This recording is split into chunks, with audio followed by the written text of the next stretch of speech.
What's going on, everybody? Average Arcader here, and it's time for another base review. Today we're going to be reviewing Space Base. This is a pretty cool one. Actually has a little story behind it. There's no story in the actual map itself, but if you look at the description before you purchase it on the marketplace, it basically says that you've taken a ship back to Earth, it's uninhabitable, and you have to basically build everything. Now that lore is kind of broken. I'll show you what I mean when I actually start exploring the surrounding area. But all in all, the space base within itself is awesome. It looks cool, but it is set up literally perfectly. Now, most of this front part, it's just decoration to give that look of being in a base. I mean, you do happen to have some drink stations right here, some potion stations, but there's no nether root here, so you'll have to make a nether root farm, but that's okay. Everything else is here. I love this. You see this here? This is a cookie dispenser, and they're all over the ship. Hang on. There you go. When this came out. Click. They're all over the ship. You will not need to worry about food with this map. If you want to build a farm, you can, but you won't need to. I mean, there's so much food ready to go and continuous, you won't need to. I mean, you definitely won't need to build a farm because there is there's auto farms upstairs. I'll show you those. Again, most of this is just decorative, but lots of storage for things you want to gather.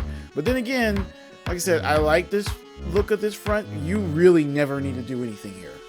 It's beautiful, but in truth, you never need to do anything there because everything is in the back part of the ship. Literally everything. As you can see, you have the enchanting table here. You have you're ready with the anvil. More storage. Storage is literally going to be everywhere. Everywhere. Another cookie dispenser. In here is just a decorative. I want to say they were building a little sitting area. I think that's supposed to be like a TV. And that was supposed to be a couch. But I think they made it out of snow and it melted. So that's just a decorative area. But here you do have a nice smelter set up. You just have the simple furnace, but everything's set up ready to go. You can set up these two chests to put in your fuel, to put in your food or ores you want to smelt, so that's ready to go. And again, plenty of storage. And right here is another dispenser of food. This one distributes random food. One time I did it, I got bread.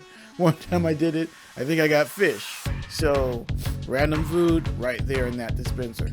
As I keep saying, you will not need to ever worry about food. And as you can see, you will not ever need to worry about storage. They were not playing around when it came to storage. And a nice little, there's two beds right there. So this is still a mod I would recommend you do for a solo playthrough, survival playthrough. It's got everything you need, but I think it's still kind of set up for a solo playthrough. But at the same time, you'd have fun pretty much, chilling out with friends either which way. Now, here is another one. You pick the berries, then what they have in there is actual bone meal, so it makes it grow back faster. So now you have almost like let's see how many how much is in there. Look at that, 2 whole stacks of bone meal. It's gonna, like I said, it's gonna be a while. Definitely they didn't trip out on that. But even if, say, you use all these dispensers, there's more stuff set up here. These are automatic farms that you can set up for yourself. You can put a plant in there, and all these dispensers have bone meal in it. So whatever you want to grow and grow real quickly, you can put it there. But you don't even have to do that. Up here is where all the auto farms are. Here you have sugarcane. But I love these type of auto farms, and I encourage people to set them up. They're perfect. You don't have to do nothing. You don't have to push any buttons. As it grows, when it reaches those sensors up top, they activate the pistons. The pistons go out and trim them. They drop into the water. They're collected in the hopper, which takes them and puts them in the chest. Beautiful setup, easy to do, and everything's ready to go. You see, we've got sugarcane, we've got bamboo, which is really useful. You've got cactus, which is really good for when you are XP farming. Just taking this and cooking it to make the dye is just really a good way to earn a lot of experience. This one, I believe, was the pumpkin one, and this one was the watermelon one. So everything ready to go. Now, the only downside about this is that this area gets dark, really dark, and I have come across some dangerous mobs in here. But it is something that if you just come through and you're paying attention, you'll be able to see them. And I would just recommend putting in a couple extra lights in some of these darker areas up here, and you're good. And they really only come in here at night. So just make sure you're paying attention, and you should be fine. Now, that's pretty much it for the base itself. It's not huge. It's just very functional. It's got everything you need to not have to really worry about anything in a survival run. The only thing you would need to go out and do is build your own mine so that you can get the ores you need. You can get lampists to enchant. Good to go. That's really the only thing you gotta do. And like I said, as you can see how the mobs, the dangerous ones, they spawn on the outside at night. It would just need a couple areas better lit up, and then you're safe. I mean, they really can't get in from there that easily. It's just something to think about and know about. But what about the surrounding area? This surrounding area is one of the best surrounding areas for a map I have found. There are literally 6 desert temples. One of them, as you can see, is right here next to spawn. All the others are not too far. Literally, there's like 6 of them. As you can just go back and forth. As you can see, there are also a ton of villages. You've got a desert village pretty much everywhere, all around us. I think they put that village there underneath the ship, because it doesn't look like your basic jungle village. See, look at that. Another desert temple right there. 2 of them right next to spawn. There's actually a damaged portal too, right next to spawn, and it's almost complete. It wouldn't take too long to complete it, so if you wanted to go to the nether, you wouldn't need to get that much obsidian to do that. And as you can see, look, village. Literally, there's a ton of villages around this thing. I also counted 3 or 4 illager towers. Legit, it's like, it's got everything surrounded. Look, there's an illager tower right there. I mean, it's literally got everything. With a nice surrounding area too.